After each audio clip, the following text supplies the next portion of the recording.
성도님들 1903년 동경제국대학 교수였던 이 고토 분지로는 한반도 모양을 토끼 모양으로 그렸습니다. 아마 어릴 때 보신 적이 있으실 겁니다.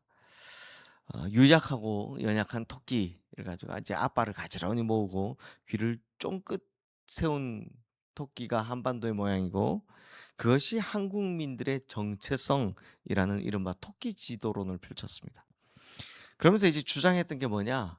일본이 연약한 토끼 같은 한반도 백성을 보호해 줘야 된다라는 그 참 이상한 논리를 앞세웠습니다. 이에 반해서 5년이 지난 1908년 이 최남선은 소년이라는 잡지 창간호에서 토끼 지도론에 반대해서 또 이것도 보셨을 겁니다. 호랑이 지도론을 형성합니다. 한반도를 이제 이렇게 앞발을 팍 치켜들고 대륙을 향하여 포효하고 있는 그 호랑이의 모습으로 그렸습니다. 그러니까 이건 이제 토끼 지도론에 반대하는 거죠. 우리 민족은 토끼 같은 유약한 민족이 아니고 대륙을 향한 기백을 가진 민족이다라는 걸 천명한 겁니다. 이렇듯이 이제 일제 강점기 시절 우리 민족의 정체성이 무엇보다 중요했습니다. 뭐 앞서 봤던 것처럼 토끼의 정체성을 가져가느냐, 호랑이의 정체성을 가지고 살아가느냐에 따라서 아무래도 이 고난을 견디면서 이겨내는 방향 자체가 완전히 달라지기 때문입니다. 그냥 토끼처럼 그 시대에 순응하면서 일본 제국주의에 고개 숙이고 살 것이냐, 아니면 호랑이처럼 고난을 극복하고 불의에 저항하면서 당당하게 한민족의 정신을 가지고 살아갈 것이냐 하는 문제는 이 민족의 운명을 결정짓는 너무나도 중요한 문제였습니다. 자, 성도님들, 이것이 정체성의 중요성인데요. 역시나 이런 맥락에서 베드로 사도는요, 흩어져 있는 성도들에게 보내는 편지에서 믿음의 백성들은 어떤 정체성을 가지고 살아가야 하느냐에 따라서 고난을 극복하는 방향, 방식이 완전히 달라진다라는 걸 설명하고 있습니다. 자, 성도님들, 베드로 사도가 활동하던 시기는 예수 믿는 사람이 어려움을 겪을 수밖에 없던 시기였습니다. 예수를 믿는다라고 하면 예루살렘에서는 배교자 취급을 받게 되고 배신자 취급을 받게 되고 로마에서는 반역자 취급을 받게 되었기 때문입니다. 어, 야고보서에서 봤듯이 이제 비슷한 시기, 비슷한 환경이죠. 그러니까 예수를 믿지 않으면 그 상인 단체, 길드라고 하는 상인 단체에 들어갈 수가 없었고, 그러면 장사를 할 수 없고 오히려 과중한 세금만 받게 되는 겁니다. 이런 식으로 살기 어렵게 만드는 겁니다. 그러다 예수를 믿는 것이 더 좀 심해지면 이제 순교에까지 이르게 되는 거죠. 그렇게 지금 도망가느라고 예루살렘의 핍박 때문에 뿔뿔이 흩어져 있지만, 예수 그리스도를 구주로 믿는 자들은 이런 정체성을 가지고 있으면 이 고난을 이길 수 있다라고 말씀하는 겁니다. 우리 1절 말씀 함께 읽겠습니다. 예수 그리스도의 사도 베드로는 본도, 갈라디아, 갑바도기아, 아시아와 비두니아에 흩어진 나그네. 자, 여기서 베드로는 성도의 정체성을 뭐라고 천명하느냐? 나그네. 그래서 오늘 우리가 찬송을 우리가 지금은 나그네 되어도 이렇게 불렀죠. 나그네. 근데 이 나그네라는 정체성은 사실 베드로가 가장 먼저 생각한 게 아닙니다. 나그네의 정체성은요, 원래 유대인들의 조상인 아브라함 때부터 가지고 있었습니다. 하나님께서 아브라함을 갈대 우르에서 불러내시죠.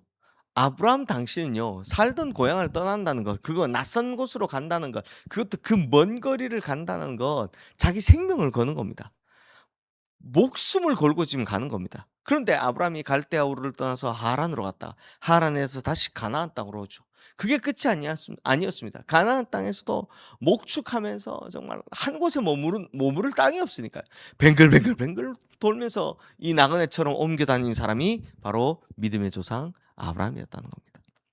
그리고 이스라엘 백성들이 이집트에서 430년 동안 종살이하다가 가나안을 향한 광야 여정도 40년 동안 또 나그네 길을 뱅글뱅글 돌아다니는 겁니다.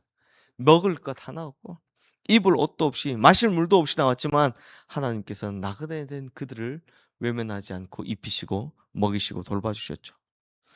또 하나님께서는 이스라엘 백성들이 가나안 땅에 정착한 이후에도 나그네 정체성을 잊지 말라고 합니다. 그래서 1년에 한 번 일주일 동안 초막절이라는 규례를 만드신 겁니다. 이스라엘의 절기 중에 이제 초막절이 있습니다. 그래서 지위고하 네 빈부 귀천을 막론하고 하나님의 백성 이 유대인들은 일주일 동안 무조건 초막에 살면서 그들이 원래 나그네였다라는 이 정체성을 기억하라라고 말씀하시는 겁니다. 이건요 성도님들 지금도 지키고 있습니다. 그래서 흔히 이제 뭐 모르고 예루살렘 여행 가신 분들 초막절 기간에 가시면 일주일 동안 하나도 못 먹 쩔쩔 굽는다. 이런 이야기를 합니다. 초막절 규례는 지금까지도 지키고 있고 심지어 전쟁을 치르고 있는 지금도 이 초막절 규례를 지키고 있는 걸 볼 수 있습니다. 근데 성도님들 우리가 고난을 극복하는데 나그네 정체성이 왜 유익할까요? 그건 우리가 정착해야 될 곳이 이 땅이 아니라 천국이라는 것을 마음에 가지고 살아가기 때문입니다. 이 땅이 내가 정착해야 될 곳이 아니다라고 하면 지금 내가 당하고 있는 고난은 어떻게 느껴집니까? 그냥 바람같이 잠깐 지나가는 것이라고 가볍게 여겨질 수 있다는 겁니다. 나그네 정체성을 가지면 비록 이 땅에서는 부자로 살지 못하고 뭐 권세를 누리지 못하겠지만 훗날 천국에서는 하나님께서 지으신 그 크고 아름다운 집에 거하며 하나님의 자녀들과 함께 찬양하고 하나님을 영광 중에 배울 수 있을 것이다 라는 이 마음을 가지고 살아간다는 겁니다. 그러다 보니 나그네 정체성, 다시 말하면 거꾸로 이야기하면 천국 백성의 정체성을 가지고 살아가면 뭐 어떤 사람이 부자로 산다, 어떤 사람이 뭐 저기 뭐 권세를 누리고 산다 해도 배 아프지 않습니다. 시기 질투를 느끼지 않습니다. 왜요? 우리가 있을 곳은 여기가 아니다라는 걸 알고 있기 때문입니다. 그러므로 성도님들 오늘 우리가 나그네 정체성을 가지고 살아가고 있는지를 한번 살펴봐야 됩니다. 나그네 정체성을 가지고 있으면 곧 썩어 없어질 것을 이 땅에 쌓아두는 일 같은 거 하지 않습니다. 그러니 이 땅은 언젠가 떠날 것이고 우리가 영원히 거할 곳은 천국임을 기억하시면서 천국의 상급을 쌓아두기 위해서 노력하시는 믿음의 백성들 다 되시기를 주님의 이름으로 축원합니다. 자, 베드로는 계속해서 성도의 정체성을 설명하는데 2절 말씀 함께 읽겠습니다. 곧 하나님 아버지의 미리 아심을 따라 성령이 거룩하게 하심으로 순종함과 예수 그리스도의 핏부림을 얻기 위하여 택하심을 받은 자들에게 편지하노니 은혜와 평강이 너에게 더욱 많을지어다. 자, 여기서 베드로는 세 가지를 설명합니다. 하나님께서 미리 아셨고 또 성령이 말씀을 거룩하게 하셨으며 그 다음에 그 결과 택하심을 받은 자들이 곧 성도다라고 말씀합니다. 즉 이 땅을 살아가는 모든 성도, 우리도 포함해서 모든 성도는 세 가지의 정체성을 가지고 있습니다. 첫 번째, 하나님께서 미리 아셨다. 두 번째, 성령으로 거룩하게 하셨다. 세 번째, 택함 받은 자들이다. 라는 이 세 가지의 정체성이 있다는 겁니다. 사실 성도들이 이 땅에 사는 동안 궁금한 게 있습니다. 아유, 내가 이렇게 고생하고 사는 건 누가 알아줄까? 뭐 이런 이야기 많이 들어보셨잖아요. 옛날 어르신들이나 뭐 이게 다 내가 이렇게 고생하는 사는 건 누가 알아주나? 특히 뭐 부모님들 아유 가족도 몰라주고 등 돌리는데 누가 알아줄까? 그런데 베드로 사도는 딱 이렇게 이야기합니다. 하나님은 다 알고 계신다. 근데 그렇습니다. 욥을 보십시오. 욥이 고난 받을 때 그의 아내마저도 등을 돌립니다. 그리고 욥의 친구들이라고 하는 사람들이 와선 친구가 아닙니다. 온갖 아픈 말로 다 찔러댑니다. 그러나 하나님께서는 그 욥을 묵묵히 지켜보고 계셨죠. 그렇습니다. 우리가 지금 고난의 현장 한가운데 서 있고 정말 어떻게 보면 이 예수 그리스도 믿는다라는 걸 지키기 위해서 이 고난의 시간을 견뎌야 하는 것 누가 알아주겠습니까? 사람은 모릅니다. 그런데 하나님은 아신다라는 겁니다. 그리고 모든 것을 알고 계신 하나님께서 우리를 성령으로 거룩하게 하신다라는 겁니다.